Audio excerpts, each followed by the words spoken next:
This podcast is made possible by your support and your donations. Thank you. And by the purchase of my book called Everyday Buddhism, Real-Life Buddhist Teachings and Practices for Real Change.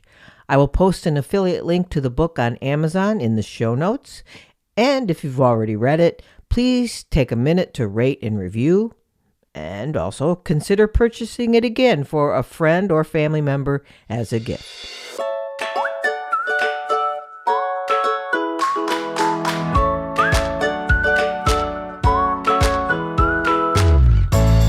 Welcome to Everyday Buddhism, making every day better by applying the proven tools found in Buddhist concepts.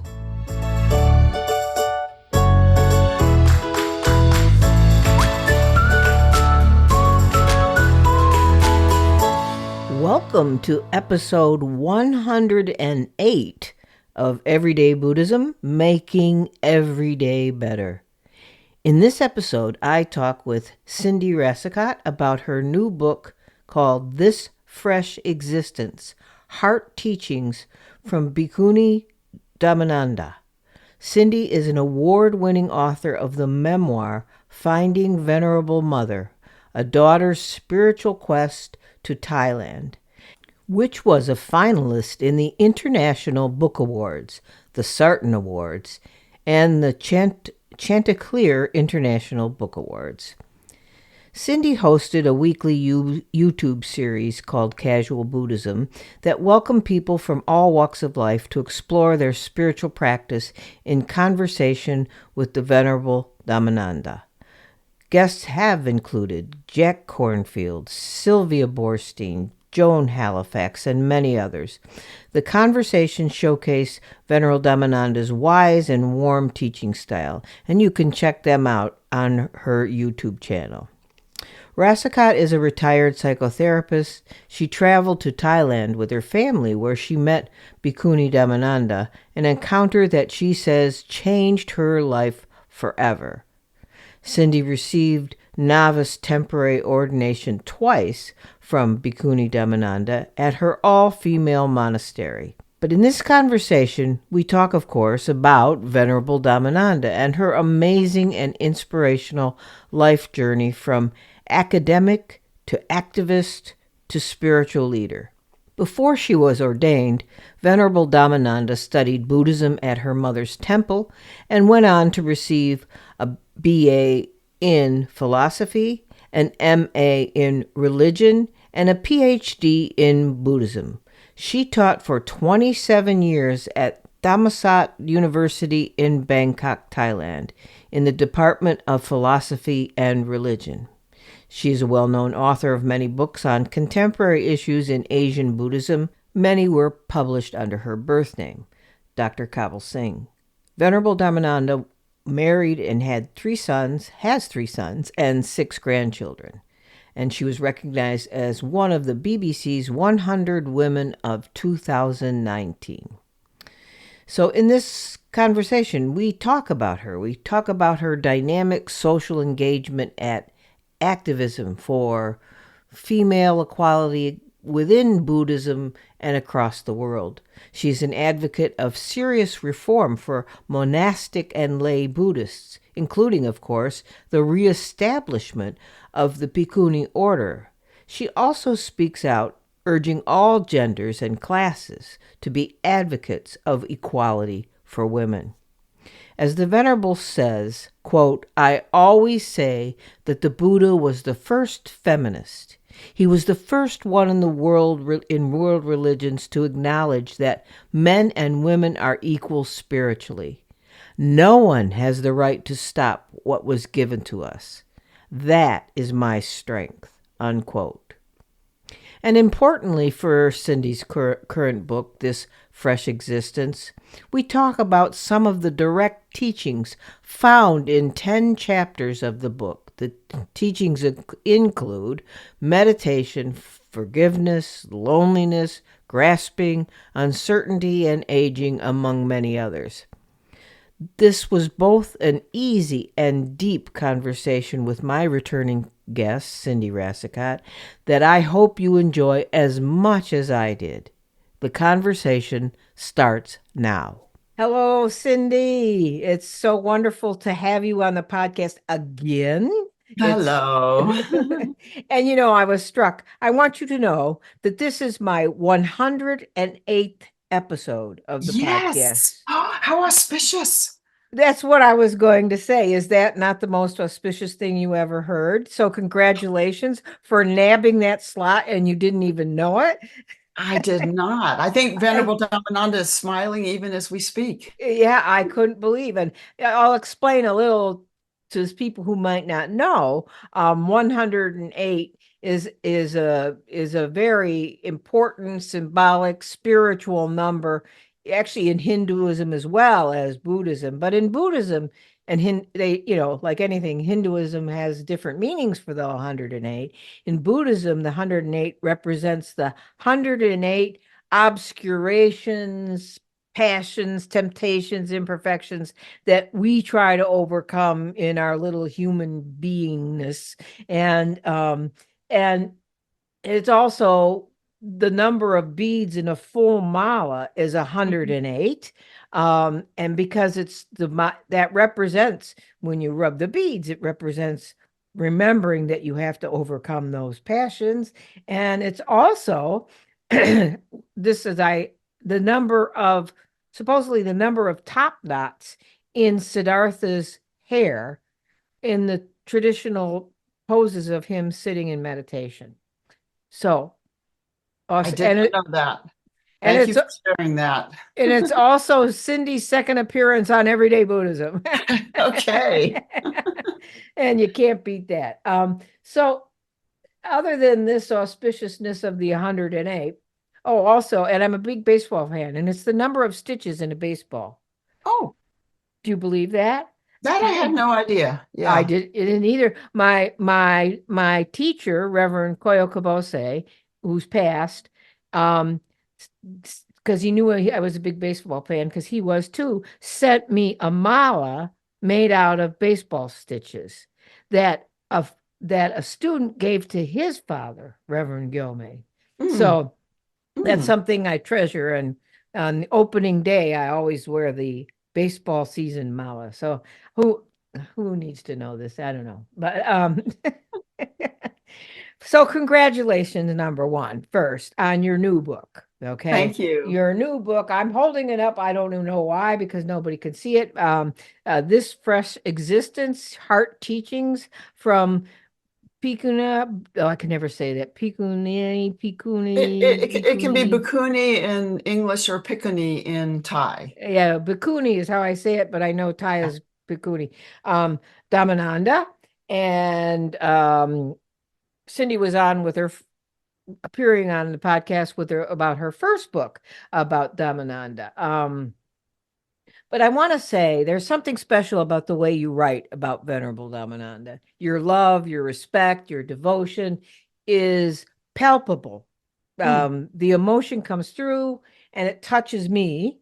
And I think it totally captures Venerable's essence in the descriptions of her, as also in you recalling your conversations with her. mhm, So obviously you're a good writer, but it's more than that. Um, I'm going to give an example, a quote from the first chapter of this Fresh Existence. And with the first chapter was a healing presence. This is like one of the first writings in the book, and it nailed me immediately. So I'll quote that. Quote, there is something intensely compelling yet comforting about every word she speaks. When we talk, she gives me her full attention.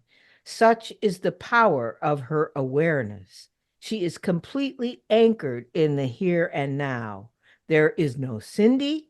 There is no Venerable Dhammananda. There is only our connection.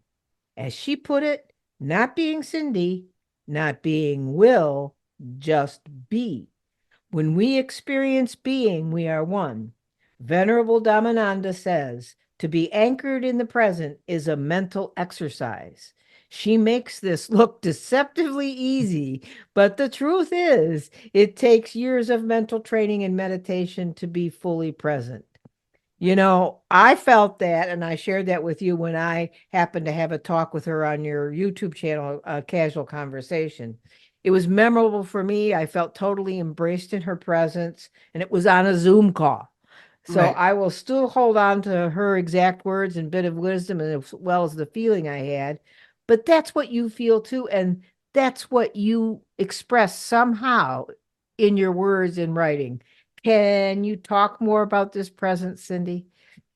Yes, I think that's the thing that people are most wanting to hear about because it is in my actual. I just want to say for people who might know her, Venerable Dhammananda Bhikkhuni is the first woman to receive full ordination in the Theravada tradition in Thailand, which was a very big deal because at Yeah. the time there were 300,000 male monks and no female monks. She was the lone Theravada nun in the beginning. Now there are 285. I just want to put that in perspective for people. Yeah, definitely. We could have gotten into that in a little bit later, but what's Oh, cool is I just want to add a footnote to you saying now sure. there's 285. There's only 285 because of her. That is correct. Go And ahead. now some I believe maybe one other Thai Bhikkhuni can give ordination too, Oh, but a lot really? of them have come from Venerable Dhammananda. But getting back to your question, so I have known Venerable for 20 years. And yes. And we met, I'll tell a little story. We met in Please. 2005 when my family moved to Bangkok. I was then married and had a 13, have, he's 31 now, a 13-year-old son at that time. And I decided, we lived in Bangkok for 3 years. And in the very first year we were there in October, I decided I wanted to go to a conference to begin to look at, I've always been interested in women's issues because I'm a feminist and also that was my major in college was women's studies. So I went to a women conference on aid to women in developing countries, and there was an afternoon session called Faith, Feminism, and the Power of Love. And I'm thinking, that's a different that's a different essence of feminism to put feminism with faith and love. I thought that's interesting. Yeah. So that's where I heard Venerable speak the first time. And to put it in a short story, there was a kind of a tense conversation between two participants. There were 9 women from around the world talking about the issue of faith and feminism. And so there had been a bit of a tension in the room, and into which Venerable Dhammananda walked in a very quiet but strong voice and said, "We cannot solve anything with anger. Anger doesn't lead us anywhere. It is much harder to practice loving kindness and compassion. That is the goal of Buddhism." And right there, she had me. Oh, yeah, Yeah, exactly. she had me because I've struggled with anger, I've struggled with depression. And what you were asking is because of how honest, vulnerable, and strong she is all at the same time, which I Yeah. her feminism is strength through vulnerability. She kind of captured my heart right there. And I knew immediately that I was called to her. Maybe I didn't know immediately. I think I put it together afterwards. But there was definitely a strong feeling of I need to get to know this person. She Yeah. has something to teach me. And she at that time was she'd only been ordained for 4 years. She was very active in going around talking in conferences, etc. She was very versed in that, met a lot of Westerners too. And she said, "Anybody who wants to come visit the temple, come see me." And I said, "I do." And I walked up to her and she pulled out a business card out of her briefcase and said, "This is my address. And if you have any trouble, call this number at the temple." And which we did. We passed it and the Thai taxi cab driver called her and spoke in Thai, and we whipped around and entered the temple for the first time. And the first weekend I did alms round, which is very powerful experience. There's a whole system of giving in Thailand that Yeah. is giving and honoring monastics. And it's a tradition on certain days. Monks go out, I believe, more often than Venerable Dhammananda does it. Um, Sundays and uh, moon festival days, which are quarter moon, half moon, full moon, and waning moon, I think, or waxing, whichever one is the small one. Anyway, Yeah, I think that's waning. um, so it's a very powerful experience where Thais get up at dawn, they make rice and other foods, they offer it to the monastics who go with their alms bowl. In fact, I don't know if you can see in the background here. I can, but we're not on video. But yes, We're I not on can. video. Okay. Yeah. So there, I have a picture of Venerable Dhammananda with her alms bowl, which I saw that's a beautiful, beautiful picture because you don't see her. You just see her holding the alms it's bowl. It's it's her beautiful. hands, but I recognized her hands in the picture, so I Yeah, but actually bought it. yeah, it's just it's very symbolic and very touching. I see that. And in those heart, basically to get back to your question, Venerable Dhammananda said something to me in the very beginning, which is everything begins in our hearts. And that is quite honestly what happened to me the very first time I was visiting her. We were walking in the back garden and I just started to cry. Hmm. She said, that's okay. That happens to a lot of people when they come here because those defenses start to fall away and that soft you comes out. Yeah, yeah. And in those moments of pure connection, the one that you read about, I've had several instances of that. Some are more powerful than others. One, which I can describe pretty simply, was when I felt a calling, a spiritual calling to write this book, This Fresh Existence. I think it was 2020. My first book had just come out, Finding Venerable Mother. And I'm not going to go into that story right now. I'm going to stay with this. So Okay. we had done she had given me some feedback on it. And it has to do with grasping and attachment, which is in the book. And it was a very powerful lesson for me. And the next day, she said, and she told a Dharma story that evening. And the next day, when we were talking, she said, I told that story, the Dharma story for you. I said, yes, I know. And something quite visceral happened. She, uh, in speaking those words, she told the story to me. I had an actual physical sensation of receiving her energy through my body. It was like, it's going to sound a little strange. It was like white, dark black dashes, but in a sprinkling, like a lightness. Uh-huh. And it came through my head to my heart. And I connected on a very deep level with myself. And a voice came through that said, I'm going to be a catalyst. I'm going to bring her teachings forth into the world. Wow. I was both receiving her transmission and getting a spiritual message of this is my responsibility to bring her teachings forth into the world. So Did you that was, tell her that at oh that yeah, she time? knows that. Yeah. No, at that very time. Did you say that you Not at that felt that time. experience? Yeah. No, because once again, sometimes I have these experiences, and part of the beauty of writing them is Yes, you're you right get to caught. find out what it is. You didn't know at the time. Yeah. I felt it. I remember feeling it very strongly. Yeah. Such is the power of her presence. She radiates, and she will say that when she is with someone, and you said it in the quote, she is, I want to say, 200% present. That's the power of mindfulness, of her meditation practice. And I also think it goes back to a basic teaching that she taught me over and over again to let go of I, me, my, mine. Yeah. That is to let go of that grasping onto ourselves so that we can be present in a shared connection with others. And it's not that I dissolve completely when I'm in a shared connection with her. It's just that I experience myself so much more deeply and I experience her so much more deeply. Yeah, yeah. I know what you're talking about. It's what it's like the foundational Buddhist teachings of the no self. I mean, That's right. it's and yet if you have an experience like that where yourself kind of disappears, which is rare for most people, you can almost understand, okay, that's what this teaching is all about. But most people coming to know self is like, what? What does it mean? What? Yeah. How can there be no self? I know I have a self, blah, blah, blah, blah. Yeah, Right. right. But yeah, and as in my lineage, my teachers always said, it's not yours, it's not a self as such.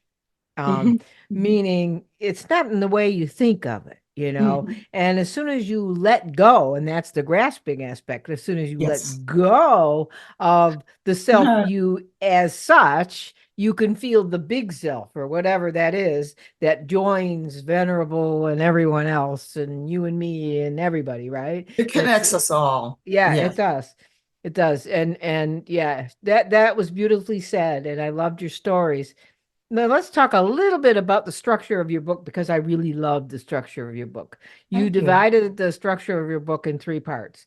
Part one kind of chronicles Venerable Dhammananda's life, her accomplishments, her challenges that she had, which were too numerous to mention here, in facing those challenges and becoming the first fully ordained Thai woman in the Theravada tradition, as you talked about. But part two is a wonderful gift of her teachings on, and I'm only going to name a few here: meditation, compassion, forgiveness, craving, uncertainty, and aging, among others. Mhm. And as you wrote, because she has lived such a worldly life for so many years, she has a gift of teaching. She teaches in an, well, I'm going to borrow my own podcast name, in an everyday way. You Yes. can Yeah. understand that, Very much so. really. And the way you structured it, so you plucked out like highlights and summarized them in part two, is really wonderful. And we'll talk a little about these later.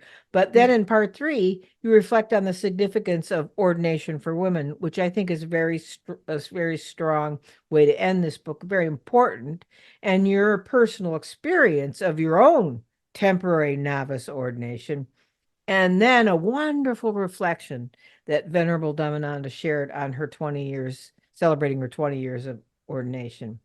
Right, Now, right. I just summarized your structure, and I know this is a big chunk to ask you to keep track of, but I'll keep you on track. Can Sure. you talk a little bit for, and we'll go in the order of like part one, two, three, and a little bit about Venerable's life and challenges? You started out, you did that a little bit, but there's a little more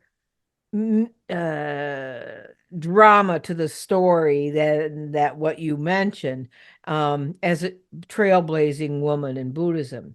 And then we can talk about her teachings and teaching style before, reflecting on the sort of the global role of ordained women and venerables, impact on that global role, the global sangha. So, and then your temporary ordination. So if you could tell, because I think it's one thing to say she was the first ordained woman, but boy, the challenges to becoming that, and they went back all the way through generations, through her mother, and all, Yes. yes. Okay, I So see what you're you see asking. what I'm Yes. saying? It's Yes, like, and yes. it's and plus the consternation of the culture. They didn't want anything to Hmm. do with it, and you know, Hmm. this story could be long, but I know you're probably very gifted at summarizing it. So take it away. Yeah, well, I'll just back up a little bit in history. People may not know that the Buddha ordained women in his lifetime. To begin with, in the 700 plus years history of Thailand as a nation, there had never been a female Sangha. Sangha is community or group of monastics who live together in the monastic setting. Um, why that is so is probably because of just the standard things: discrimination, bias towards women. There is a no, sorry, that's good. I'm glad you asked me that. There's a history in Thailand. There, in 1928, a man tried to ordain his two daughters, Oh, you had that. and there was such violent backlash against that that the head of the Thai Buddhist Sangha, which is it's called the Council of Elders, created a law, the Sangha law, in 1929, which forbade monks from ordaining women. That law is still on the books today. Which is amazing, isn't it? It is. The Yeah. patriarchy is a very strong thing.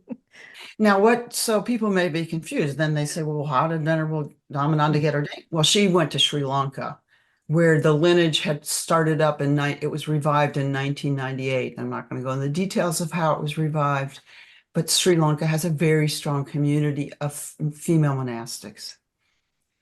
Now, behind this is Venerable Dhammananda. The first wave was that one I mentioned in 1928. The second wave was 1956, when Venerable Dhammananda's mother, who her name is Voramai Kabil Singh, but her ordained name is Venerable Voramai, she, in the 50s, I think she had a cancer scare, and Mhm. she became very interested in meditation. And she was a very forward-thinking woman.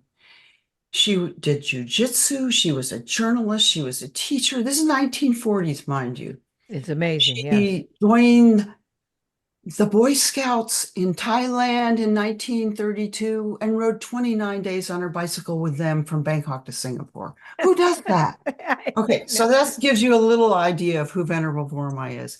She wanted to become ordained. She believed that she could. She went and sat under a Bodhi tree for 2 weeks in India and said, she essentially said, I'm ordained. That's just who she was. But she came back in 1956. She took her daughter, who Venerable Dhammananda's lay name is Chatsumarn Kabil Singh, and she took her to a barber shop with her three adopted I siblings. love this story. Yes. Yeah, she sat them up against the wall, shaved her head, went over to her teacher, who I can't pronounce right now, forgive me. Yes. And he was a well-known monk in the Kompatong, which is the province they live in. And what he did was he gave her 10 precepts, which technically was not being ordained as a novice seminary or a bhikkhuni or a full nun, a full female monk. But she was so strong-minded that she said, I'm going to take on the yellow robes. I'm sort of proclaiming myself ordained. They gave her a little trouble at one point. They came back and said, why are you wearing yellow robes? And basically her teacher came back to the council of elders and said, are you guys wearing yellow robes? What's the problem? So she's not competing with anyone. It was essentially their argument. Okay, so fast forward, Chatsumarn Kabil Singh is a professor, Venerable Dhammananda. She taught for 27 years before she became ordained. She was a well-known TV personality, That's a the thing dark. I wanted you to say. That always gets to me. Shit, that she had a television show Oh, about yes, she was Buddhism. very well known in Thailand, very popular TV Dharma host because she's a born teacher. At Yeah, 3, she started telling stories to the children in the neighborhood and they flocked to her. She love it. just loves telling stories. She said, now it's just different. I tell stories about the Buddha. Anyway, so Venerable, her mother, took Chinese or Mahayana ordination in 1971. She opened the temple that Venerable Dhammananda now lives in. She received the land from um, the royalty, and in 1960 began to build the temple, which is now Sangdhamma Kalyani Temple, where Dhammananda lives and is the abbess. So there were 3 stages in 1928, 1971, which would be her mother's Mahayana Chinese ordination, Yeah, and then Venerable Dhammananda in 2001 took amazing. novice seminary ordination in Sri Lanka. Now remind me what your question is. It wasn't really a question. It was asking you to tell that story. That what I find is interesting is how it's woven into the genetics, so to speak. It's Yes, she claims she has roots in the Dharma, and her grandmother Samchin was a major nun. They call them nun or machi. I'm not going to go into that here, but it's a different level, a white robe nun in Thailand. Um, yeah. and so she says she had her DNA was in the Dharma, and it That really is. It it re really is. it really is, but another person might reject it, but she came to it after all her worldly accomplishments, which is kind of which you touch on a little bit at some point, and I think she does too in the book, but I can't remember exactly how it was worded, but it's sort of a I typical will fill it in. The renunciation. Asian, yes, you You leave renunciate at the point you are most successful. That at the is highest point. Yeah, the as highest point. yeah, exactly. And I think um I think renunciation, well, I know renunciation gets a bad rap, really. You know, Mhm. but it is sort of a natural coming to.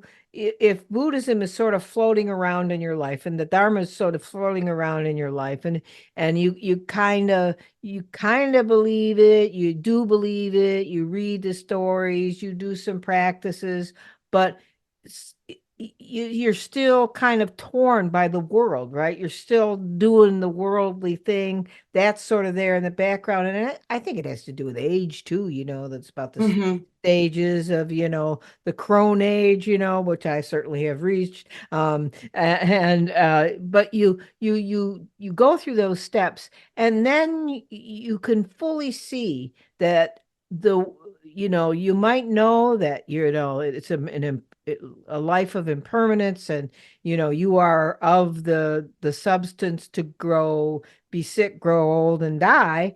But you know that in your head. As Mhm. you get older, you start knowing it in your heart. And I think renunciation comes almost naturally, but you couldn't really, I think it would be hard to tell anybody that unless they've experienced it. But she said that so clearly in the book. Yeah, Yeah, let me backtrack a little bit because Venerable, when she was a professor, she specialized in female ordination in Thailand. So let's just right. understand this was her specialty in her area of study. In 1983, she went to a conference at Harvard, which changed her life. She Yeah. calls it the turning point Turning because point. she Yeah. heard Western feminists for the first time. And she realized, here I am in an academic tower. I have all the knowledge. And my mother, who she didn't tell people was ordained, my mother is a monastic. Um, and what am I doing? What am I doing about it? I possess all the knowledge, and what am I doing? So she began that awareness in 1983. Right. She knew she wanted to be ordained. She told her husband, who she was married to for 30 years, and she has three grown sons. And she waited until the youngest one was 24. I think when she took ordination, she was 57. Um, she, sorry, I lost my train of thought. She waited, she told her husband she was going to be ordained, but he forgot or he was surprised. Anyway, all I'm saying is this is a unique woman because she had a vision, and part of her vision to be ordained came out of the spiritual wanting for fulfillment in a different way than the lay or the worldly life could bring her. Right. She understood, and I would say this about Western feminists, that she didn't like the anger. Yeah. Yeah. She felt as an Asian woman that wouldn't take her too far. What she did like was the activism, the change, the struggle, she loved that. So what she decided when she was ordained is I'm a Buddhist first and a feminist second. Yeah. And I that's will come great. back to my spiritual roots to nourish me, basically so I don't burn out because she's an activist. Yeah. But she turns to her Buddhist training, her faith in the Buddha, her absolute love of the Dharma to restore and replenish herself all throughout her life. Yeah. I Yeah. just wanted to add that. I'm not sure. No, actually, I was going to touch on it because it's one of the strongest points which I picked up from both of your books Mhm. is that way. Actually, a couple of things strike me the most about along these lines about Okay. Venerable Dhammananda is her saying that the Buddha was the first feminist, right? Yes. Who recognized the woman's spiritual potential and equal capability for enlightenment. Yes. But also it was her emphasis on the importance of the sangha over the individual. Thank uh, you. I Yes. that is really striking, and I'm going to quote something you wrote from the book because I think Hmm. people will understand it better. Quote, "It is not enough for a woman to ordain and then lead a solitary practice," which I think most people think of that from a Theravada tradition, but I And the interjected Western that. tradition. And then lead a solitary practice.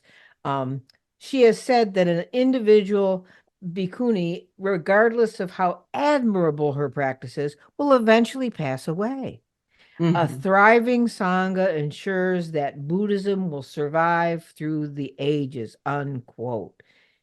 I have had many experiences with this actual fact over the last few years with Mm, the mhm, death of my teacher, mm, mhm. um, and so forth, and have focused on it more and more and more. I'm no monastic, nor am I particularly good Buddhist practitioner, but I reluctantly began a virtual Sangha and it is thriving.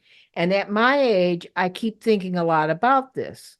Yes. So Cindy, you have been with and her Sangha for the last, 20 years. Mhm. Can you talk more about this commitment and how she's dealing with the reality of aging and impermanence at this point in her life?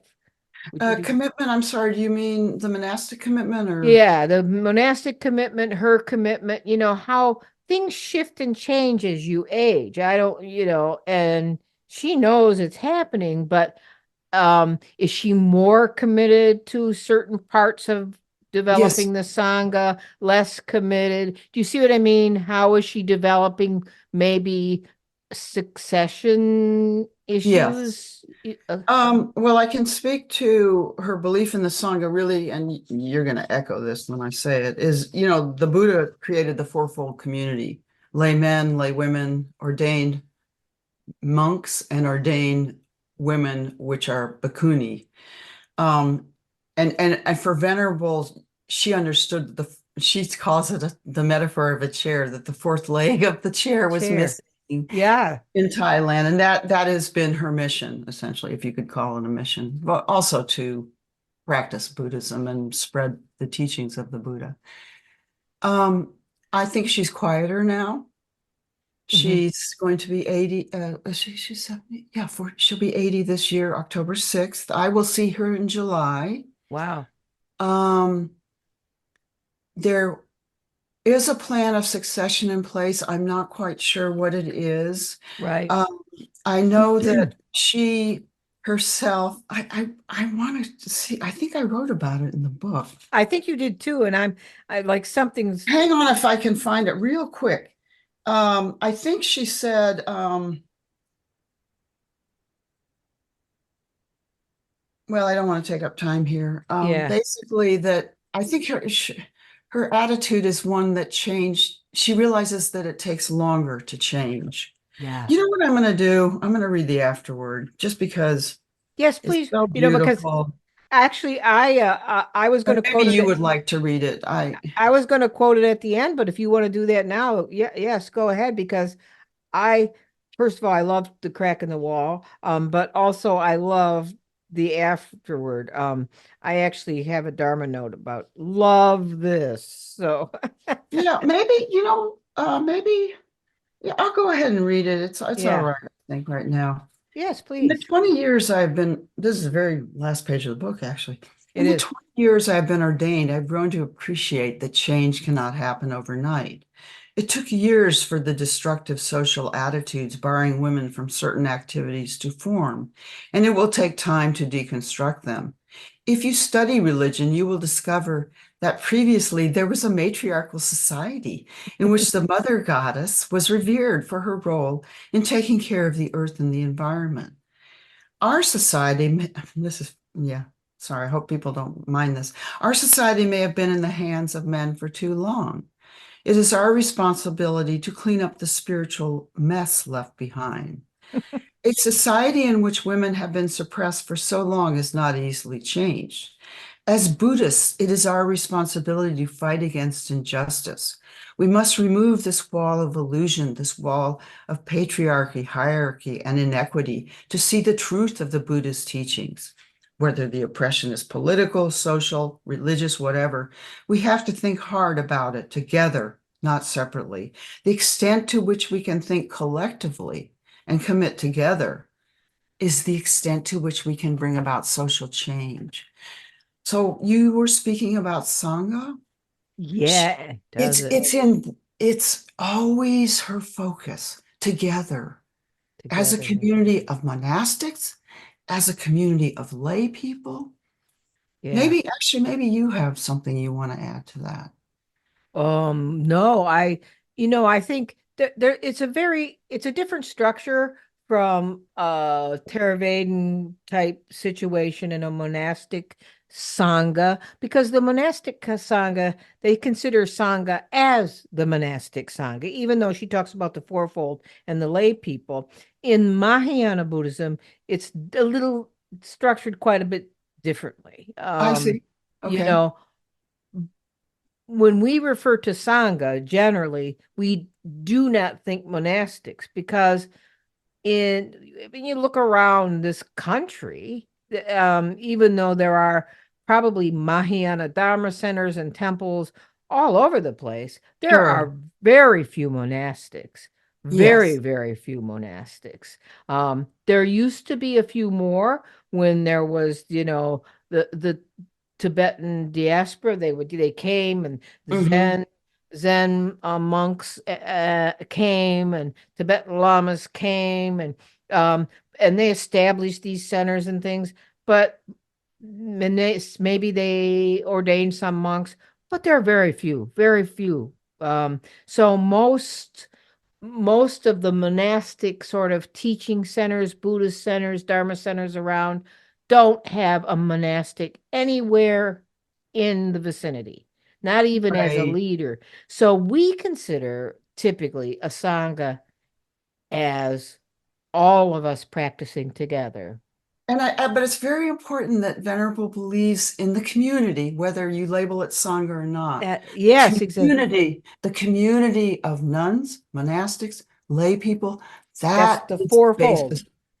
That is the basis for change in a healthy society, is the people coming together. I think that's what she's saying in that last piece. And You that is apart from the definition of Sangha. That is, we must come together in society as a people.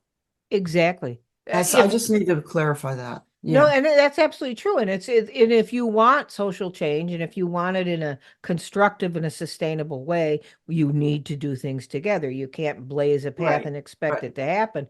But also, as a practicing community, from the way I look at it, from my perspective, and what my experiences is from both the Tibetan tradition and now the non hierarchical, we have no affiliate. My lineage doesn't have a strict affiliation with anything, but Mm. it is a Japanese Mahayana, so Zen and Oh, Shin is my nice. basis. Right. So but to me, the power of the Sangha, it isn't just social change or transformation, it's personal transformation. Because if I can't do anything unless I have my Sangha to support me. I Right. can't. And Right. also, my teacher used to say, when we come together as a Sangha, we're like Mm. a bunch of rough rocks being tumbled around in a bag until we have a bunch of smooth edges. And she says that about her monastic community in the book too, actually. Yeah, so Same metaphor. really, Yeah. yeah. Yeah. It's my experience with the Sangha I have now virtually, and the Sanghas I've been a member of. Hmm. They support me in what I want to do. And when I'm flailing and have lost my way, which does happen quite a bit, Hmm. Hmm. I know I can return to the Sangha, and I get a recharge. Hmm. So that's truly, I fully understand your devotion to her, and because she is a rare, strong female role model, which I Hmm. believe is needed in the broader global Sangha, for whatever that is, for Right. social change or for support in general. And one thing I have to, it's a funny kind of story, but I love it, and I think it says a lot. You wrote that she said, quote, "I always choose my own path. When I set out to do something, I commit to it 100%. I have a nickname, Stone, because I possess a rock-like determination. I tell women who feel trapped by their circumstances to be courageous. You can do it, unquote. I love this. In our culture, there are a lot of self-help podcasts, books, etc., Right. encouraging women to be courageous and committed to what? Their professional lives, their careers, material success, right? But Yes. Venerable is a unique spiritual role model, as you say, demonstrating, quote, the value of the human heart. You quote her saying that she describes Buddhism in one word, heart. She says, quote, change comes from the heart, not the intellect. And that's what Venerable models to me. And that's the story you tell straight from the heart. Can you tell us more about how she teaches both? And you kind of hinted at this at the beginning, both courage and the heart. I can think of a couple stories from the book, but I want you to tell us. Are you saying when she gave me a serious lesson and also did it lovingly? Yeah, well, I'm saying it is kind of amazing, we have sort of these like doesn't have to be simultaneous. It's just we have we I think we can judge and classify people a lot. I don't know Mhm, about mhm. you, but I've been known to do that. Right. And if somebody looks like they come all heart, we kind of like, ooh, wishy-washy. And when somebody's really strong Oh, and determined, right. they're like, whoa, powerful. But you can be both, and she's that. Yes. Okay, I get it. Yeah, I have a great story. First of all, Joan Halifax, who did the foreword to the book, said that Venerable has a strong back and a soft front. And I think that describes her. My personal experience with her is she's unusual as an Asian, as a Thai woman, because she will speak honestly and the truth. So my experience, I'm sorry, I don't know, is this on camera or just audio? It's not on camera. I'm sorry. Okay, never mind then. I won't hold up my first book. But my first book was a spiritual memoir. It It was about was. meeting her. And when in 2020, I met with her and I really wanted her to like the book. I wanted her feedback. And what she tells me, and this is her honesty, she says, well, first of all, we don't pray, we chant. She gave me a few little, Mm, clean up certain things in the book. But then she said, too much I, me, my, mine, too much my Venerable Dhammananda, my teacher, too much grasping. And what's the main teaching of Buddhism? One of the yeah. main teaching is grasping is suffering. Yes. And so she was giving me this profound lesson. Did I like it? Not really. Was I hurt? Absolutely. And then she came back that night. This is what I referred to in the beginning About the and told the story. Dharma teaching in my honor, which was basically had to do with letting go of grasping. But what I'm trying to say is 3 years later, we talked about that. And she said, oh, I felt kind of bad about that because I thought it might hurt your feelings. And I told her, yeah, it kind of did at the time, but what a powerful lesson and how much gratitude I had towards her. That is her ability to be both loving and strong at the same time. Yeah. And I honestly think when you look and if you hear her live, which Wendy has talked to her on a program I did during the pandemic called Casual Buddhism, there's still episodes available on YouTube. People have said to me, and I've seen this, when you speak to her live or on Zoom, she will speak to you personally. Yeah. She will say things that you personally need to hear. So my personal lesson is around I, me, my, mine. Another of my friends, Tanya, was around you need to take better care of yourself. You need to love yourself more, take care of yourself physically. I'm not quite sure why I'm saying all this, but she is very tuned in.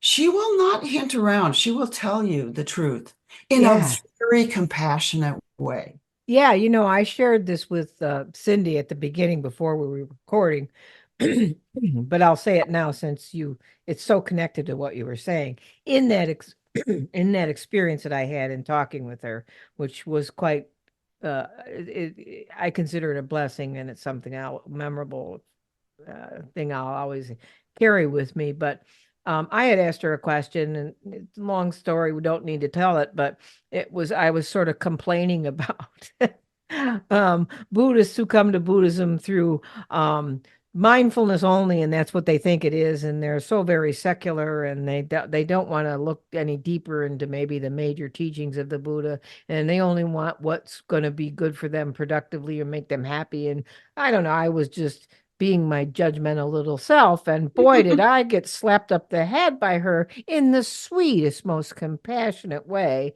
She said, I said, I don't know how to deal with it really. And she says, you let them. You let them. Just let them. And when she said just let them, I was like, oh man, how did she know? Because I didn't really express as much of the frustration to her as I was feeling. Mhm. I was trying to be cool, right? I didn't want her to know my frustration. And but she saw it. Mhm. Mhm. And so I will carry that with me for a long time. And so you did, that's the strong back part of her soft front stuff, right? Yes. And when we talked before about all she went through in the first ordination and the second ordination and the people in an uproar and having to go to Sri Lanka, just everything. Um, you asked her if she thought she was brave in Mhm. her fight for ordination. And she replied, actually, I have no bravery. All I have is a strong faith in the Buddha. Faith gets a bad rap, especially in secular and modernist Buddhist circles. Yes. This demonstration of what faith is has no resemblance at all to the blind faith most people think of when they think of the word faith. Venerable's faith is strong, dynamic, confident. That is the faith I feel from her. Mhm. What Mhm. has she taught you of faith? Well, I'm going to read a little bit from the beginning of the book because for me, Venerable Dhammananda is a moral and spiritual compass for our Yeah, time. yeah, Her actions support her words. She changed the landscape of her native Thailand when she became the first woman to receive full ordination. And by the way, she is one of a handful of ordained Buddhist feminist religious leaders in the world and one of the most important teachers alive today. Now, when we consider the tremendous popularity of Buddhism in the West, there are many books written by and about male monastics, but so very few by women. And it is vitally important that Venerable Dhammananda Bhikkhuni's voice be heard. And I'm going to tie that back into faith because what she did for me as a woman, she taught me to speak, yeah, to tell, to live my truth, to yeah, become who I am. And I don't mind sharing in the 20 years I've known her, I left a 33-year marriage because I wasn't being uh I'm still very close to him and he's a good friend, so I don't want to say anything negative, but I wasn't being able to be fully who I am I hear in you. that situation. So what she's taught me about faith is it is a living, breathing entity, Yeah, and that we can become an actual, well, I have a lot of faith in her. She taught me, she is my spiritual teacher. Now, a lot of us maybe don't have one spiritual teacher, but it's a very powerful thing to have if you get that experience. I have a lot of gratitude for that. yeah, Um, because I had faith in her, it allowed me to learn to trust and have faith in myself and a general gratitude and happiness that I grew into as a result of being with her. Oh, this is hard to put into words. I'm a happier person now because of knowing her. Does that make any sense? no, and well, because faith is, and sometimes in Buddhist circles, and definitely in Shin Buddhist circles, faith is translated as confidence, and I think there's a lot of Okay. overlap in that. Is like, Okay. you know, it's that's not, and that's why it's not the blind faith. It's like you have to see it working in someone's life and say, Yes.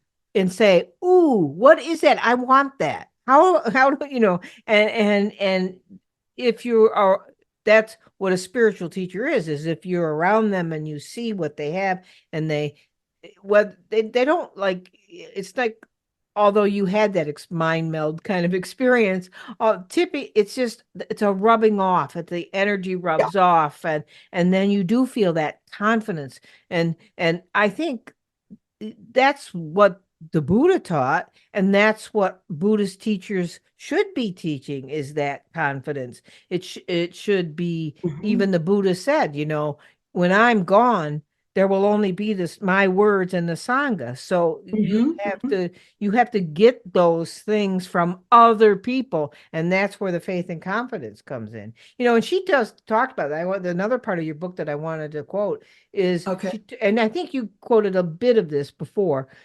She says, to confront any issue that is challenging, you must have your spiritual root. It is like Yes. a well you draw from. That's that That's faith. confidence. Yeah, that's faith. And that's also that where your happiness keeps coming from. Like the well's still there. It didn't turn off, right? And she goes on to say that Buddhism is really great strength.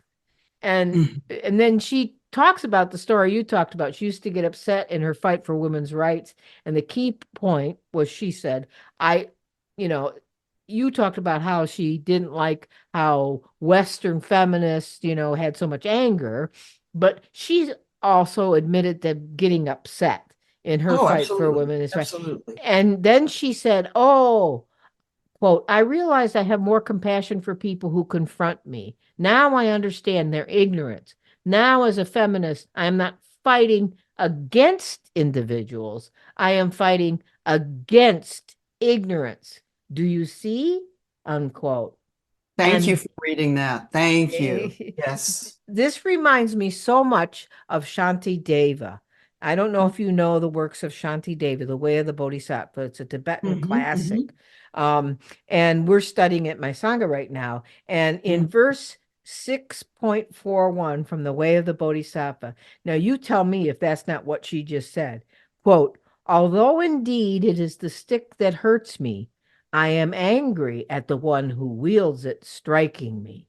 But he is driven and compelled by anger, so it is his wrath I should resent. And that's the ignorance. And she is a wonderful model of the Yes. strength of Buddhism and Buddhist practice and Buddhist understanding, and how it's necessary for engaged Buddhism and social justice work, right? Because she comes at it by Absolutely. fighting the ignorance that causes it, not fighting the people. Thank you. Yes. Very important point. Yeah. Now let's dip a little before, because we're running out of time, dip a little into Mhm. the teaching section from your book, where Okay. you have 10 wonderful chapters covering teachings from meditation to despair and Right. Right. aging. And I couldn't quote everything from here, and I couldn't say a lot from here, but I just want to tell people this is one of the reasons why you buy the book. You know a lot of how wise she is now, but having her teachings right in the book is wonderful. But I'll share just a quick fun highlight from the chapter on meditation that I would and then I would like you to share a couple of your precious teachings, okay? Okay. um Okay. One of mine was how she told the story of how there are schools in southern Thailand that train wild monkeys to Oh, climb yes. coconut trees and pick coconuts, and use their feet to pluck the coconuts and then drop them down for us. And she used that to demonstrate that we can indeed train our monkey minds through meditation. I will always remember that story and pass it along when people come up to me and say, in exasperation about their monkey minds, their jumpy thinking minds, that Hmm. I'll use that story. What are a Yeah. couple of yours?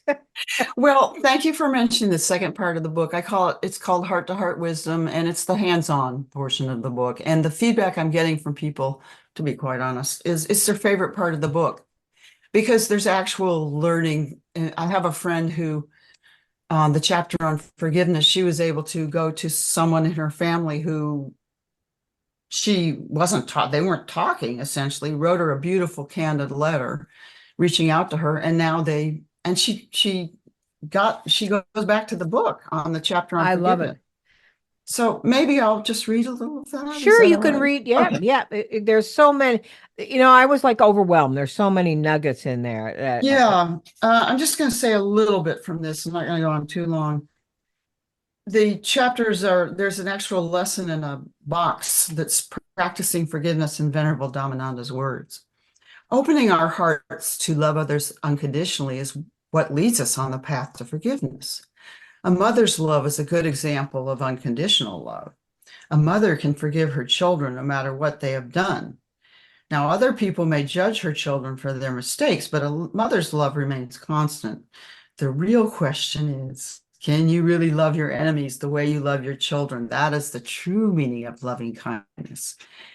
And there are several points where I'm going to fast forward a little bit in this section. I struggle with anger, and I talk about that in the book, and she helps me with that. And related to forgiveness, she says anger is a particularly challenging emotion for most of us to forgive, but meditation practice can help us learn to cope. The practice of mindfulness can be compared to looking at life through a magnifying glass. Things are enlarged, and we can see each part in minute detail, Yeah. rising and falling away. Without this practice of meditation, we do not realize that this is the way everything happens. It rises and falls away. And last thing I'm going to read is anger and hatred can be particularly deep rooted, like when you grow a plant. By watering the seeds of hatred, we are nurturing the plant to grow into a very large tree, which not only affects you, it affects other people. I have an example from my own life. Thai people of my generation were brought up to believe that the Burmese are unforgivable enemies. Wow. Throughout our history, there have been many wars with Burmese when they came in, attacked us, burning and destroying property, desecrating Buddhist statues. We told ourselves stories about the Burmese. And I'm going to break here and say that when we lived in Thailand, it was right after the tsunami had happened. Oh yeah, And yeah. I talked to villagers who said when they heard the noise coming, they thought the Burmese were after them. That's how Oh deep my gosh, yeah. this. Anyway, I just had to say that. Anyway, so we told ourselves stories about the Burmese. If we heard loud noises in the house, we would say, "You scared me. I thought the Burmese were coming to get us." We were brought up to hate, refuse, and deny the Burmese. Therefore, many of us, like my sister, refused to go to Myanmar. When countries are fighting, you don't know who's cutting off whose head. So we ask for forgiveness for the harm we may have done. This is a very important message to understand that in the process of practicing forgiveness, you are healing yourself and making yourself whole again. When living in a community, inevitably conflict happens. If we are willing to examine our behavior, acknowledge our share of causing the conflict, we can learn to live harmoniously with others. We acknowledge that we may have done something wrong or said something hurtful to the other person. Once we begin to take responsibility for our behavior, we can go to the other person, admit when we make a mistake, and ask for forgiveness. By doing this, we start to generate genuine loving kindness and compassion towards others. And this loving kindness is the basis for creating harmonious communities.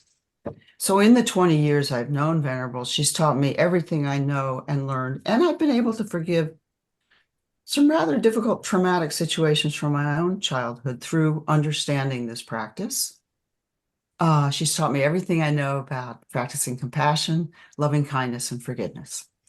Well, And there are some real hands-on lessons in this book. oh, there are. And like I said, there were too numerous to mention unless I just devoted one whole, part of this podcast to just the one thing, since you have 10 chapters and all these are very important, like aging, was Yeah, good. that's interesting, isn't it? Yeah. Yeah, well, it's pertinent at my age. You feel it, you feel it, and Hmm. you shared a story of a friend of yours who was talking to her on your past YouTube about aging and how she was having a hard time dealing with it, and Right, right. and and and you know Venerable, I had her quote about we are of the nature to grow old, to grow sick, and to die. And it's like you can at some point get so that you can, like she talked about the magnifying glass and looking at the rising and falling. in meditation, but it can be the same thing with our lives. If we're able to not grasp at our own life, Right. yourself, you know what I Yes. mean? You can look Yes. at it, everyone dies, and and I always tell people one of my practices, I look at a picture of myself when I'm 3 years old, and I Oh, always I have it in my room here, and I look at it a lot, and I say to myself, "Is that me?" mm, I don't. Well, I know it's me because I know mhm, that's a picture of me, but it's not me. So then there's this person that I'm seeing now, and is that me? And so if it's just a matter of a question whether that 3-year-old picture is me, I'm equally elusive. right. I Right. shouldn't grab at it so much. Right. Sure, for sure. Yeah, so yeah, and that's what that reminded me of in that chapter on aging. So yes, if you for nothing else, even if you don't know the story of Venerable Dhammananda, but now you know a lot more of it than you did before this podcast, buy the book for these teachings because it's a gold mine.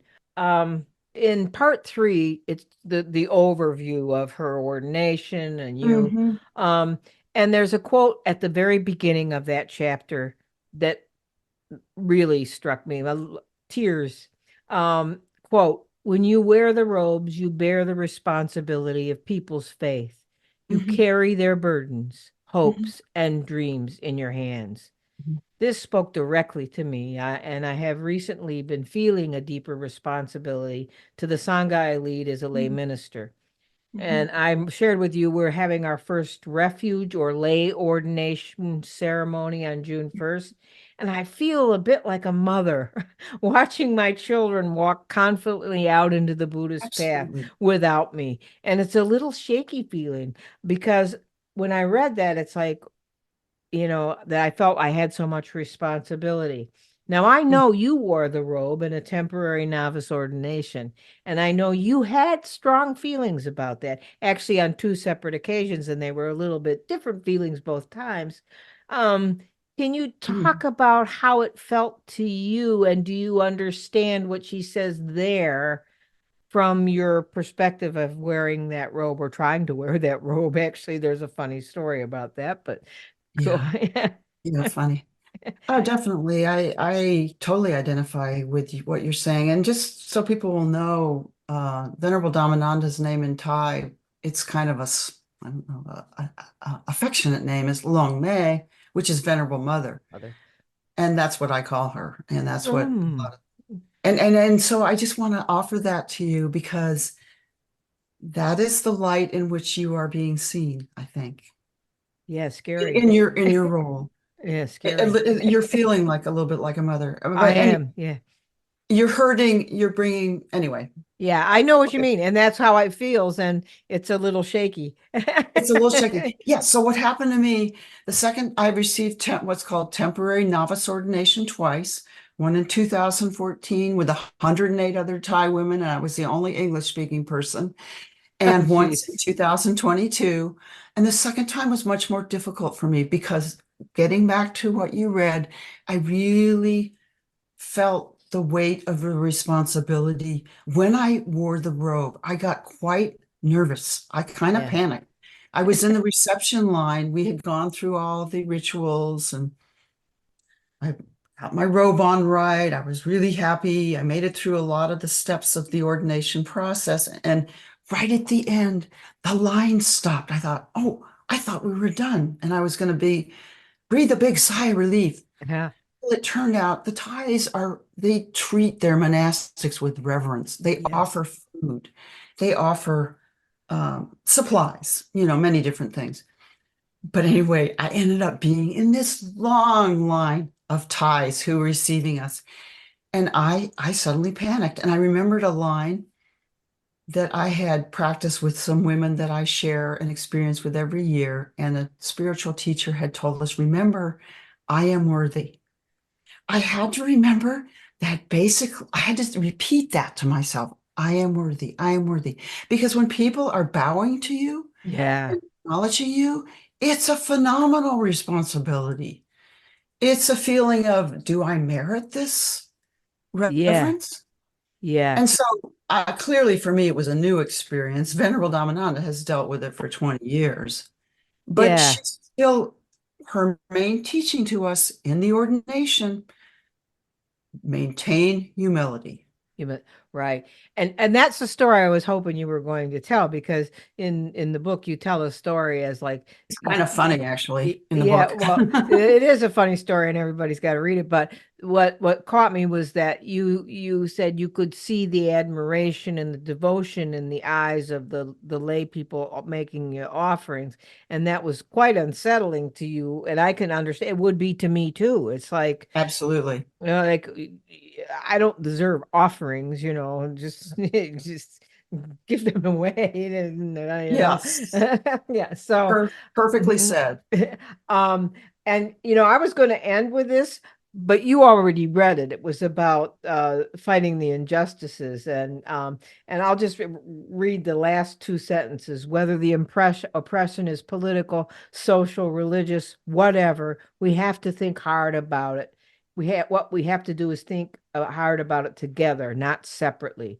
The extent to which we can think collectively and commit together to is the extent to which we can bring about social change. I think this is a really appropriate way to end, because if what Venerable talks about, the heart and the combination of social change. If there is no heart in social change, you can't have social change, and if Right. there's no we, you can't do anything. So if even if people are new to Buddhism and the word Sangha doesn't even make a dent in their understanding, that's what it means. We Mhm. together, right? Do you have anything to add? I do not. That was beautifully said. And thank you so much for this beautiful opportunity. And thank you for the work that you're doing and spreading the Dharma. Thank you, Cindy. There is so much more we could talk about. Is there? I know we could go on and on and on, and we'll have you on again just to talk, I guess. Yes, And why not? Thank you before so we much. Yes, go before ahead. we close, is there one other thing you want to mention or anything you want to say? No, I think not. I mean, I think we really, I think I would just say that one thing I did not mention and maybe is contained in what you're saying is before she even became ordained, Venerable Dhammananda took the Bodhisattva vows. That is the depth of her commitment to helping others and serving others. And I think in this troubled society, we don't have to be monastics. You don't have to even receive temporary ordination. Can we just start to think a little bit about how can I reach out to other people? How can I help others as well as take care of myself? That's the message I want to leave people with. That's beautiful, and it's a very bodhisattva ideal. I also took the bodhisattva vow, so I know that is also kind of scary. But Uh-huh. it does make you, there's a commitment that is always, even if you're being a creep, it always circles back around in your head that no, no, no, no, no, no, these people are important, these people are important. And I'm serving them. That's what I'm supposed to do. So, and it doesn't have to be in a big way. It can be Right. anybody. It can be That's right. smiling at somebody in the grocery store, Right. or whatever, that's all you have to do. So thank you. That was the perfect way to end. Thank Thank you. you so much. Have a good day. You too. Bye bye now. That's it for this episode. I hope you enjoyed the conversation with Cindy Rasicot, and we'll check out her YouTube channel, Casual Conversations, Casual Buddhism with Venerable Dhammananda, her books, website, and other social media. You will find all the links in the show notes. Now, next up, as usual, some announcements. We are currently studying The Way of the Bodhisattva, a wonderful book by Shantideva, and the companion book, Becoming Bodhisattvas, a guidebook for compassionate action by Pema Chodron. We're studying this in the Everyday Sangha. The Sangha is a private, donation-supported group that meets virtually via Zoom every other week on Saturday mornings at 10 a.m. U.S. Eastern Time. Our meetings consist of a service first, including traditional vow recitations like refuge, bodhisattva vows, etc., some chanting, and a short meditation period. The service introduces more ritual and liturgy into the structure of our meeting, much like you would find at a non-virtual Buddhist temple, church, or sangha. The service includes a Dharma talk by one of the practice leaders or myself, and possibly a Dharma glimpse by one of our sangha members. After the service, we open it up to discussion of the current book study or of anything that was inspired by one of the Dharma talks. Consider joining the Sangha to be a part of the study, practice, and a warm and welcome Sangha community. You can learn more about the Sangha by viewing the latest bonus YouTube podcast, where myself, Bradley Janayo Sensei, and Terry Zenkai Hoskin, our practice leaders, talk about what the Sangha and what everyday Buddhism is all about. You can also support this podcast and the other activities of Everyday Buddhism by checking out our new merchandise offering through a store link on the website everyday-buddhism.com. That's www.everyday-buddhism.com.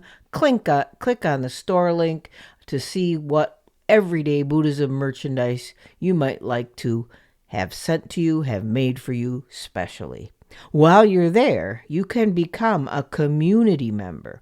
If you do, you will have access to all members-only podcasts, an education series, the Introduction to Buddhism courses, and a private group on a non-Facebook platform. If you don't follow me or Everyday Buddhism on any social media platforms we post in, you can go to the Everyday Buddhism website and join the membership community or the Everyday Sangha. Again, go to www.everyday-buddhism.com and click on either the tab that says Join Members Community or Join Everyday Sangha. Or you can join through Patreon at patreon.com/Everyday Buddhism. Links to Everyday Buddhism merchandise and for joining the Sangha and membership community are posted in the show notes. I thank all of you who contribute.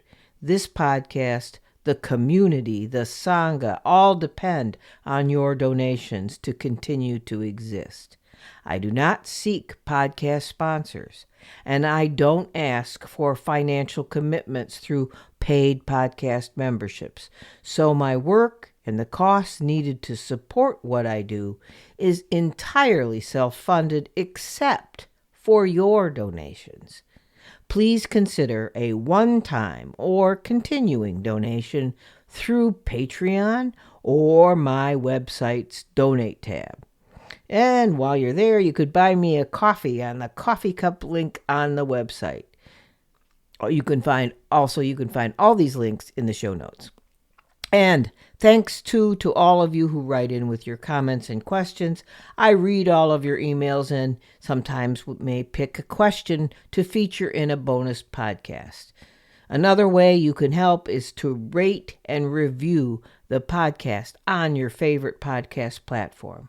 It's important to share the podcast with others if you find it helpful in your life. And if you could, please take a minute to comment so people will know why you love Everyday Buddhism and what it is you love about it. So that's all for the announcements. So until next time, keep finding ways to make yours and everyone's days better.